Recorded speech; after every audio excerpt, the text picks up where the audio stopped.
নমস্কার প্রিয় দর্শক, আজ একটি বিশেষ দিন। আজ 22শে শ্রাবণ। আজ বিকাশ টক শো এর স্টুডিওয় আমরা সাথে পেয়েছি মেরি খাতুন মহাশয়াকে, যার ছোটবেলাটা পুরোই কেটেছে শান্তিনিকেতনের স্কুলে। আপনারা প্রত্যেকেই জানেন যে শান্তিনিকেতনের যে পঠন পাঠন পদ্ধতি সেটা সম্পূর্ণ আলাদা। সেখানে উনি দীর্ঘদিন পড়াশোনা করেছেন, থেকেছেন, জীবনের একটা বড় সময় উনি ওখানে কাটিয়েছেন, চাকরিও করেছেন বিশ্বভারতীতে। আজ ওনার সাথে আমরা কথা বলবো, শুনবো, জানবো ওনার জীবনের কথা। বিশ্বভারতীতে পড়াশোনার সময়কালীন ওনার জীবনটা কেমন কেটেছিল বিশ্বভারতীতে, সেই বিষয়গুলি নিয়ে শুনবো। কবিগুরুকে জানাবো শ্রদ্ধা। বিশ্বভারতীর প্রাক্তনীর মুখ থেকে শুনবো সেই সময়ের শান্তিনিকেতন কেমন ছিল সেগুলি নিয়ে। পজিটিভ বার্তায় ওনাকে জানাই অনেক অনেক স্বাগত। কবির প্রতি শ্রদ্ধাঞ্জলি আমরা আজ এইভাবেই শুরু করতে চলেছি। নমস্কার ম্যাডাম।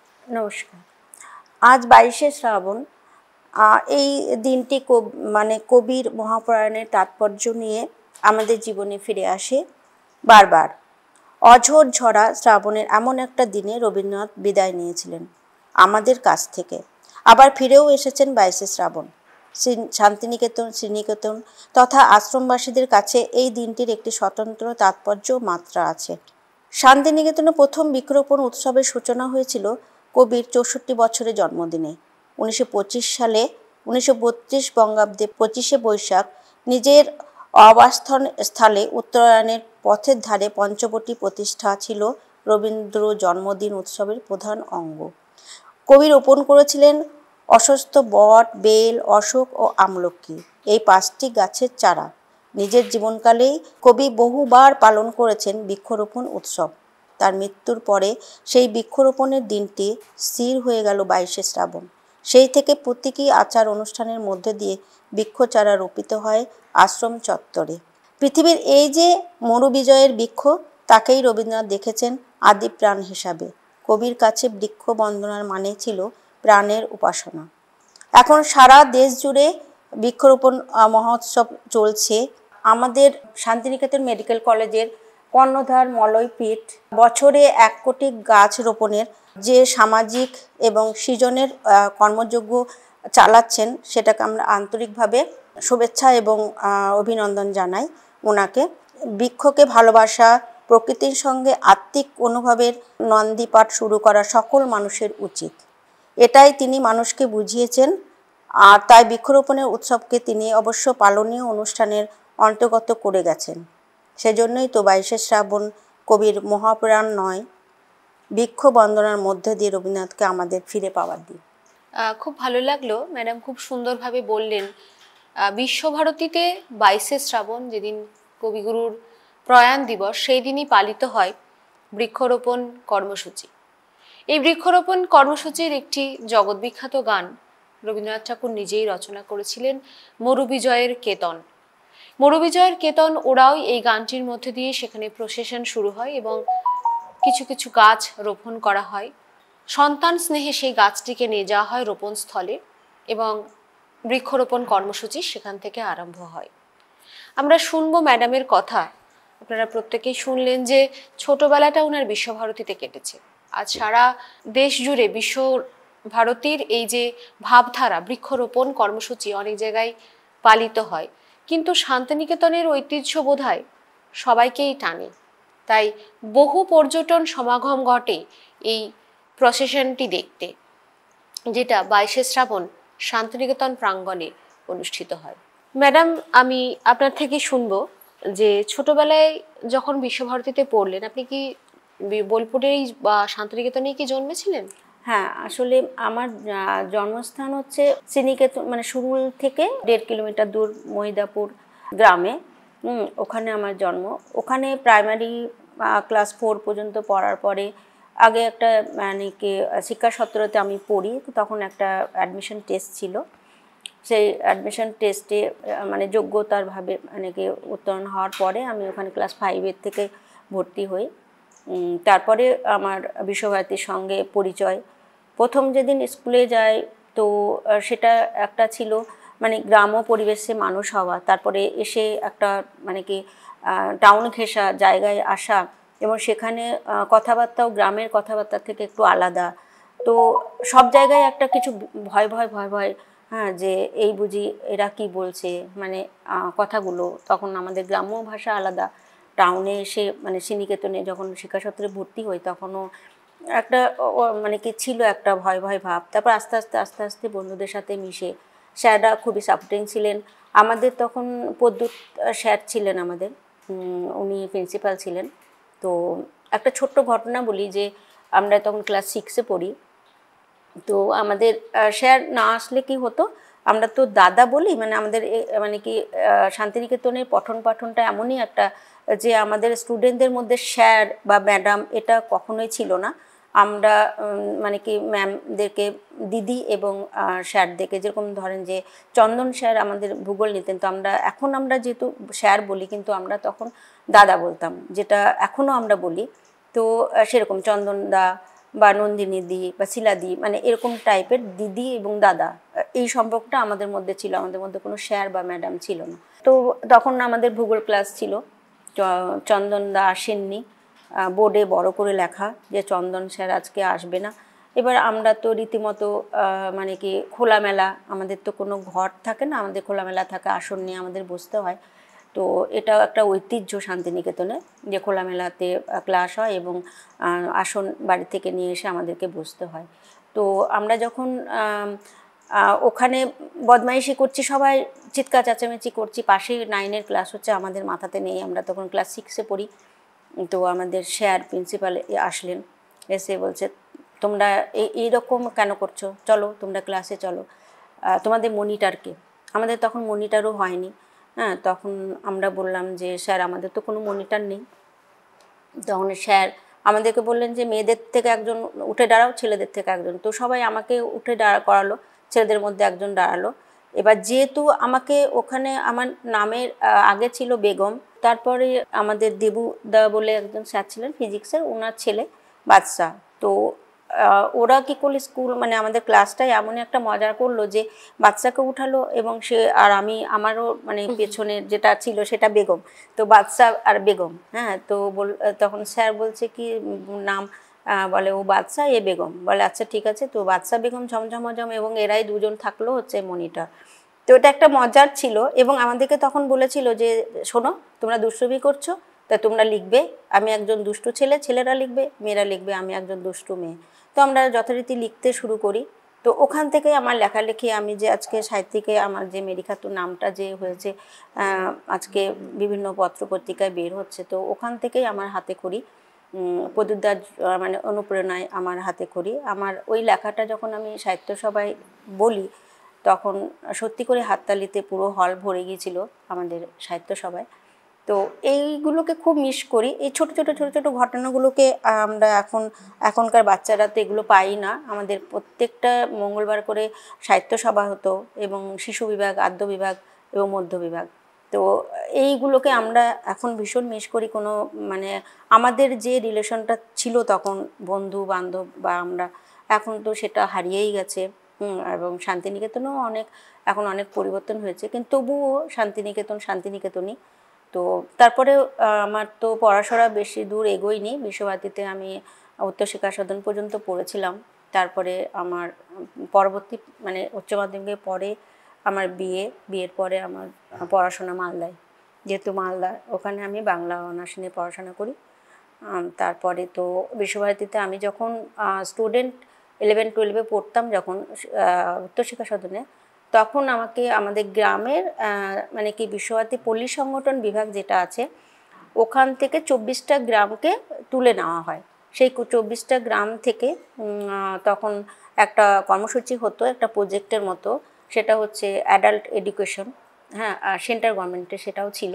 আর হচ্ছে ব্রতচারী, যেটা হচ্ছে প্রত্যেক শ্রীনিকেতন মেলায়, যেটা প্রত্যেক মানে অনুষ্ঠান সূচিতে যেদিনকে শ্রীনিকেতন মেলা প্রতিষ্ঠা দিবস, সেই দিনে ওটাকে দিয়ে উদ্বোধনটা করা হয় মেলার।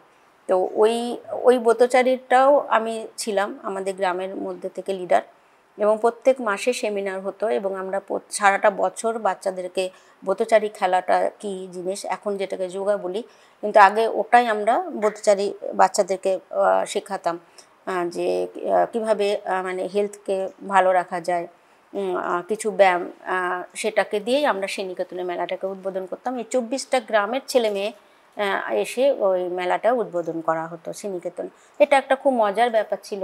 আর হচ্ছে অ্যাডাল্ট এডুকেশন, যেটা মানে যারা স্কুল ছুট, বয়স্ক যারা ধরেন যে 18 বছরের পরে এবং 16 বছর, তো গ্রামে তো সেইভাবে পাওয়া যেত না কাউকে, কারণ হচ্ছে অনেক আগেই বিয়ে দিয়ে দেওয়া হয়। তো সেগুলোকে সচেতন করার জন্য যে অল্প বয়সে বিয়ে না দেওয়া, বাড়িতে বাড়িতে যারা নিরক্ষর তাদেরকে স্বাক্ষর করা এবং তাদেরকে বলা যে কোনো জায়গায় আঙুল ছাপ না দিয়ে তোমরা নিজেরা লিখবে, দেখো নিজের নামটা যখন তুমি স্বাক্ষর করবে তোমার কত আনন্দ হবে। তো এইভাবে মানে কি প্রত্যেক দিন ক্লাস করা হতো 8টা থেকে 10টা পর্যন্ত। আর প্রত্যেক মাসে আমাদের একটা সেমিনার হতো। এটা আমি 2 বছর করেছিলাম। তারপরে আমার বিয়ে হয়ে যায়, তারপরে ওই কাজটাও আমার হাত থেকে চলে যায়, কারণ বিয়ের পরে তো আমি মালদা আর বোলপুর, এটা তো অসম্ভব ব্যাপার। শান্তিনিকেতনের মানে যে ঐতিহ্য সেটা তো কোনোদিনও বিলীন হবে না, যেটা মানে কি আজও যেটা বহন করে চলছে রবীন্দ্রনাথ এবং তার মানে আশ্রমবাসীরা। আর যেটা যে ঐতিহ্য মানে কি যে হলকর্ষণ, বৃক্ষরোপণ, বর্ষামঙ্গল, আরও বসন্ত উৎসব, সব থেকে বড় উৎসব বসন্ত উৎসব, তো সেখানেও আমরা পার্টিসিপেট করেছি ক্লাস একদম 5 থেকে একদম নিয়ে একদম 11-12 পর্যন্ত। তো এখন হয়তো অনেক চেঞ্জ হয়েছে, কিন্তু আমাদের মানে যখনই এই দিনগুলো আসে বসন্ত উৎসব, বৃক্ষরোপণ, হলকর্ষণ, তখন কিন্তু আমরা চলে যাই সেই পেছনে। মনে হয় যে আমি নাচছি, মনে হচ্ছে ইস আমি হয়তো বা গানটা করছি, এরকম টাইপের হয়। আমরা সত্যি করেই আমাদের এই শান্তিনিকেতনকে জীবনে কখনো ভুলবো না। এটা আমাদের মানে কি লাইফের একটা মূল্যবান মানে কি সেই দিকগুলো ছিল এবং এখনও থাকবে। শান্তিনিকেতনই। হ্যাঁ, যখনই তার কথা মনে পড়ে সত্যি করেই মানে ভাষা হারিয়ে ফেলি। আমরা আপনার কথার মধ্যে শুনলাম আশ্রমবাসীদের কথা বললেন। আশ্রমবাসীদের জীবনশৈলীটা কিরকম? আশ্রমবাসী বলতে এখন তো ধরুন যে আগে যেটা আশ্রমবাসী ছিল, যেখানে ওখানে যে ছাত্রাবাস বা বাইরের থেকে যারা এসে পড়াশোনা করতো আর আশেপাশে যারা পড়তো, তারা তো প্রত্যেক দিন এসে প্রতিদিন সাইকেলে করে হোক বা যেমন হেঁটে হোক তারা বাড়ি চলে যেত। তো সেটা তো আর আশ্রমের মধ্যে পড়ছে না। কিন্তু যারা আশ্রমবাসী তারা বেশিরভাগই হোস্টেলে যারা থাকতো তাদেরকেই বেশিরভাগই বলা হয় যে ওরা আশ্রমবাসী। কিন্তু ওরাই বেশি সব কিছুতে, যেরকম টৈতালিক যেগুলো হতো সকালে মর্নিংয়ে, হ্যাঁ, তো ওরা সেগুলোতে পার্টিসিপেট করতো, বাইরে থেকে তো বেশিরভাগে আসতো না। হ্যাঁ, তো ধরেন যে সেই দিক থেকে ওরা সব কিছু বেশিরভাগই ওরা মানে আশ্রমের যে সুযোগ সুবিধাগুলো সেগুলো ওরাই পেত। হ্যাঁ, আশ্রম বলতে মানে কি যেটা শান্তিনিকেতনে সেটা হচ্ছে যে মানে খোলা নিচে মানে আশ্রমের মতো, যেটা বসে এক জায়গায় ক্লাস করা, এই যে মানে গ্রুপ করে নাচ করা যে বৃক্ষরোপণের সময় বা এই যে বসন্ত উৎসবের সময়, এইটাই একটা মানে কি আশ্রমের একটা ঐতিহ্য বহন করে নিয়ে যায়। আপনার বাড়ি বললেন শান্তিনিকেতন থেকে কিছুটা দূরে ইলামবাজারের কাছাকাছি একটা গ্রামে মহিদাপুরে। ওখান থেকে যে কতগুলি গ্রামকে সিলেক্ট করা হয়েছিল, 24টি গ্রামকে, তারপর আপনাকে একটি কাজ দেওয়া হয় যেখানে মহিলা মানে অ্যাডাল্ট এডুকেশন এবং বাচ্চাদের ব্রতচারী শেখানোর জন্য। ব্রতচারী আমরা সকলেই জানি গুরু সদয় দত্তের একটি বড় ইনিশিয়েটিভ, যেটা বর্তমানে খুব কম ছেলে মেয়েকেই করতে দেখা যায়। আজকের দিনের ম্যাক্সিমাম ছাত্রছাত্রী যেহেতু ইংরাজি মাধ্যম স্কুলে পড়ে, তো সেই একটা জায়গা বদলে গেছে। এই যে অ্যাডাল্ট এডুকেশনের সঙ্গে যুক্ত হলেন, এখানে কিভাবে কাজ করতে হতো? সেখানে কি গ্রামে গ্রামে গিয়ে আপনারা মহিলাদের সচেতন করতেন? আমাদের যে 24টা গ্রাম ছিল, সেই 24টা গ্রামের ক্লাবের যে সম্পাদক তিনি ঠিক করতেন যে মানে কাকে কাকে নেওয়া হবে, এবং সেই হিসাবে পল্লী সংগঠন বিভাগে ক্লাবকে বলা হতো যে তোমাদের গ্রাম থেকে ছেলেদের তরফ থেকে একজন, মেয়েদের তরফ থেকে, মহিলাদের তরফ থেকে একজনকে নিয়ে তোমরা এই কর্মসূচিটাকে সুষ্ঠুভাবে পরিচালনা করার জন্য। তো সেক্ষেত্রে আমাদের মানে কি আমাকে দায়িত্ব দেওয়া হয়েছিল এবং আমার পার্টনার হিসাবে আরেকজনকে দেওয়া হয়েছিল ছেলেদের। তো উনি হাই স্কুলের টিচার ছিলেন, আমি তখন স্টুডেন্ট।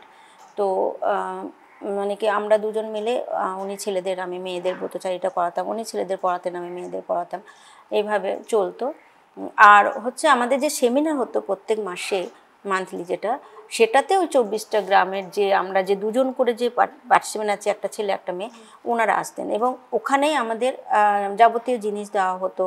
ধরুন যে কিট, যেটা বাচ্চাদের মানে আমরা অ্যাডাল্ট এডুকেশন যে পড়াচ্ছি, শুধু তো বইপত্র নিয়ে পড়াতে গেলে তো ওরা তো পড়বে না, তো ওদেরকে বিভিন্ন রকমের খেলনা দেওয়া হতো, স্লেট পেন্সিল, কার্ডের মাধ্যমে ওদেরকে তখন পড়ানো হতো যে এইভাবে যেরকম টাস খেলা যেরকম হয় ওরকম টাইপের একটা খেলার মাধ্যমে আমরা ওনাদেরকে যাতে আগ্রহ হয় সেইভাবে ওদেরকে নিয়ে আসতাম যে এইভাবে এইভাবে হবে। তো কিছু কিছু জিনিস থাকতো যেটা এন্টারটেনমেন্ট করার জন্য ওদের, তারপরে ওরা আসতো। আর মানে ব্রতচারিত, সেটা তো একটা এন্টারটেনমেন্ট ছিল, যেটা প্রত্যেক দিন বিকালবেলায় হতো 6টা থেকে 7টার মধ্যে। আর তারপরে আমাদের নাইটটা ছিল 8টা থেকে 10টা। তো আমাদের ওখানে সেমিনার হতো, সেমিনারে কখনো কখনো দিল্লি থেকেও সেন্ট্রাল থেকেও আসতেন। তখন আমাদেরকে থাকতে হয়েছিল পলিসা গঠন বিভাগে, ওখানে আমাদের যেটা বিএডের যে ট্রেনিং সেন্টার, সেখানে আমরা ছিলাম এবং প্রায় 1 মাস আমাদের ট্রেনিং দেওয়া হয়েছিল যে কিভাবে কিভাবে করা হবে। আর সেই কর্মসূচিগুলো আবার আমাদের ওই সেমিনারে বলা হতো। কিন্তু ওই 24টা গ্রাম থেকেই আসতো, আমরা কিন্তু কোনো গ্রামে যেতাম না, কারণ ওখানেই শেখানো হয়ে যেত। হ্যাঁ, যে এই করতে হবে ওই মানে একটা সেমিনারে কর্মশালা তৈরি হ্যাঁ তৈরি হতো। সেই কর্মশালাতে সবাই সবার অভিজ্ঞতা বলতো যে আমি কিভাবে কি করব, আমার এই প্রবলেম, কেউ আসছে না, আমি কিভাবে তাদেরকে নিয়ে আসব। হ্যাঁ, কেউ হয়তো বলতো যে আমার 4-5 জন আসছে, তার বেশি আসছে না, তাদেরকে আমি কিভাবে বলে বলে নিয়ে আসবো। এই সবগুলো আমরা ওখান থেকে শিখতাম যে এইভাবে এইভাবে তোমরা বলো, হ্যাঁ, তাদেরকে সচেতন করাও, না করালে কি করে হবে, আমরা শিক্ষিত, আমরা তাদেরকে সচেতন করে আমরা আমাদের পাশে তাদেরকে নিয়ে আসবো। তো এইভাবে আমরা কাজগুলোকে করতাম। বর্তমান যে শিক্ষা পদ্ধতি এবং রবি ঠাকুরের যে শিক্ষা পদ্ধতি, তার মধ্যে যে ফিলোসফির ডিফারেন্স, সেটাকে কতখানি সমর্থন করেন? শান্তিনিকেতন যেটা আশ্রমে পড়াশোনা, রবীন্দ্রনাথ ঠাকুর যেটা করে গেছেন, এখনকার পড়াশোনার সাথে তো একদমই ম্যাচিং হয় না। কারণ হচ্ছে যে আমরা বাংলা ভাষা, এই যে এত আন্দোলন চলছে বাংলা ভাষাকে নিয়ে, বাঙালিদেরকে বলছে তোমরা বাঙালি না, তোমরা বাংলাদেশি, এই যে চলছে, হ্যাঁ, এখানে কিন্তু পড়াশোনার মানটা কিন্তু আমাদের আস্তে আস্তে আস্তে আস্তে অনেক, বাংলা মাধ্যমটা এখন বেশিরভাগ মা বাবা ইংলিশ মিডিয়ামে পড়ালেই মানে বাচ্চি আর কি, ইংলিশ শিখলে ভালো, হ্যাঁ, সকালে উঠে গুড মর্নিং, হ্যাঁ, বা গুড নাইট বলে যে রাতে শুতে যাওয়া, এই যে বাচ্চাদেরকে এগুলো মানে কি করছে, তাতে কি হচ্ছে বাংলা ভাষাটা আমরা কোথায় যেন হারিয়ে যাচ্ছে, বিলীন হয়ে যাচ্ছে বাংলা ভাষা। কিন্তু আমরা রবীন্দ্রনাথের ক্ষেত্রে দেখেছি, আমরা যখন ক্লাস 5-এ পড়ি আমাদের বাংলা বইই ছিল অনেক, হ্যাঁ, মানে কি আমাদের পাঠ্য বই বাংলা অনেক ছিল, শকুন্তলা, হ্যাঁ, তো মহাভারত, ছোটদের মহাভারত, রামায়ণ, হ্যাঁ, তো আমরা এইগুলো দিয়ে না আমরা মানে কি পুরো মানে মনে হয় জগৎটাকেই জেনেছি, যে ওনার চোখ দিয়ে আমরা আমাদের জগৎটাকে দেখেছি, যে পড়েছি আমরা বিভিন্ন গল্পের বইয়ের মাধ্যমে, পাঠ্য বই, সহজ পাঠ, এটা তো নাই এখন। সহজ পাঠে যে আমাদের মুখস্থ হয়ে যেত, মানে পড়তে পড়তে 1-2 লাইনের পরে হচ্ছে কবিতার মতো করে আমরা বলা, সহজ পাঠটাকে পুরো আমাদের। কিন্তু এখন আমাদের বিদ্যাসাগরে যেটা ঐক্য বাক্য মাণিক্য, যেটা বর্ণমালা, তো এখন তো সেগুলো পড়ে না, এখন বেশিরভাগই বাংলা মিডিয়াম থেকে তো চলে যাচ্ছে ইংলিশ মিডিয়ামে। আর হচ্ছে কি যে বাংলাটা মানে নিজের যে আমাদের যে বাঙালি, সেই বাঙালির ঐতিহ্যটাকে আমরা হারিয়ে ফেলছি। হ্যাঁ, কিন্তু সেটা রবীন্দ্রনাথের ওখানে পড়লে এখনও আছে, যে ওনার যে ভাবধারা, সে ভাবধারা এখন আছে, কিন্তু কজন আর বাংলা মিডিয়ামে পড়াচ্ছে বা এসে শিক্ষা সত্রে বা পাঠভবনে ভর্তি করছে, বেশিরভাগই তো সব ইংলিশ মিডিয়াম। কিন্তু এটা একটা দুঃখের বিষয় যে আমরা মানে নিজের ভাষাটাকে হারিয়ে ইংলিশটাকে আবার নতুন করে, মানে ব্রিটিশ যাকে বলে, সেটাকে আমরা আবার আয়ত্তে নিয়ে আসছি। এটা খুব দুঃখের ব্যাপার। এখন আজকে ঝুলন যাত্রা এই সময়টা চলছে এবং আগামীকাল রাখি পূর্ণিমা। রাখি পূর্ণিমা একটি বিশ্বভারতীর অত্যন্ত গুরুত্বপূর্ণ অনুষ্ঠান।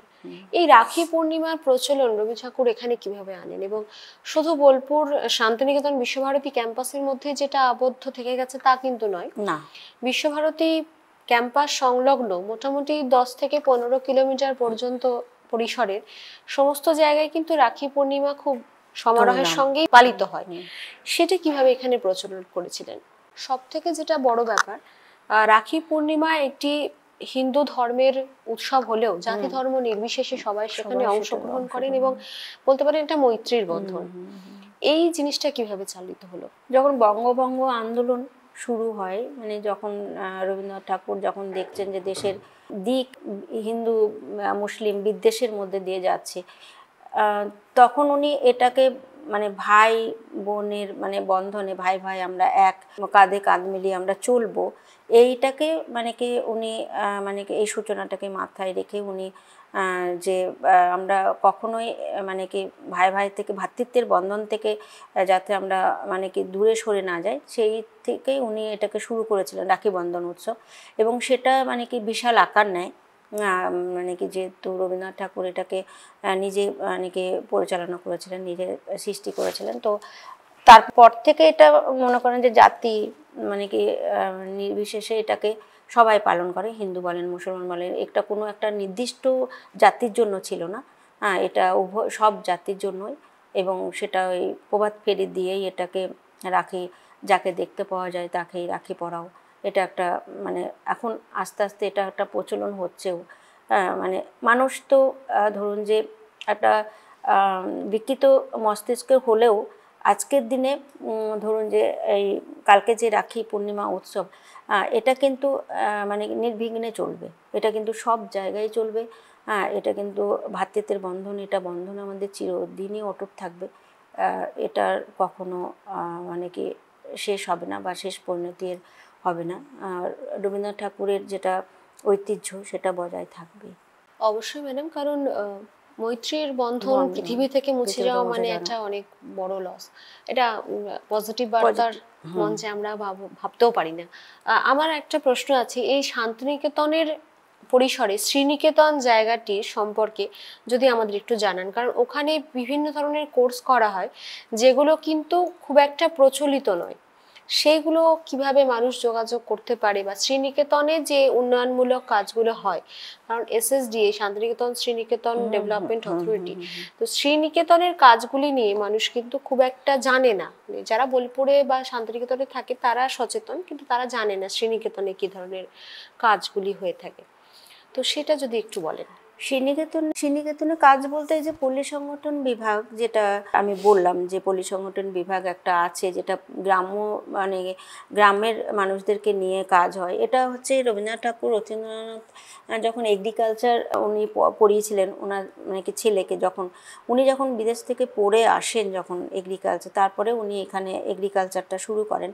আর তখন থেকেই ওখানে এগ্রিকালচারের সাথে সাথে শ্রীনিকেতনে একটা কুঠি বাড়ি উনি স্থাপন করেছিলেন, সুরুলে একটা কুঠি বাড়ি স্থাপন করেছিলেন। সেখানে বিভিন্ন ধরেন যে পশু, হাঁস মুরগি, বিভিন্ন রকমের পশুপালিত ওদেরকে নিয়ে তিনি অনেক গ্রামে গ্রামে গিয়ে অনেক অনুষ্ঠান করেন, যে পশুপালিত করে মানে হাঁস মুরগি বা গরু মহিষ বা বিভিন্ন ধরনের চাষের যেসব জিনিস, সেগুলোকে নিয়ে উনি একটা কর্মসূচি করেছিলেন। এবং সেটা ওই যে গ্রামে গ্রামে যে 24টা গ্রাম আমি বলছি, এই 24টা গ্রাম কিন্তু মানে কি পল্লী সংগঠন বিভাগের সঙ্গেই যুক্ত। তার মধ্যে মহিদাপুর আছে, নূরপুর, সুখপুর, রায়পুর আরও আছে। তো এই গ্রামে কিন্তু যে বললাম না যে গ্রামের যে সম্পাদকগুলো থাকে, ক্লাবের সম্পাদক, তাদের কাছেই কিন্তু শ্রীনিকেতনের পল্লী সংগঠন বিভাগে কি কি কাজ এবং গ্রামের লোকেরা কিভাবে শ্রীনিকেতনের সাথে যুক্ত হয়ে ওই কাজগুলোকে করবে, এগুলো কিন্তু সেই ক্লাবের সম্পাদককেই বলা হয়। তাদেরকে নিয়ে একটা কর্মসূচি উনি করেন, কর্মশালা করেন। এই বিষয়গুলি নিয়ে যদি কেউ জানতে চায়, হ্যাঁ, আমি প্রথমেই বললাম যে যারা বোলপুরে থাকে তারাই কেবল শ্রীনিকেতনের কর্মসূচিগুলি সম্পর্কে অবগত হতে পারে।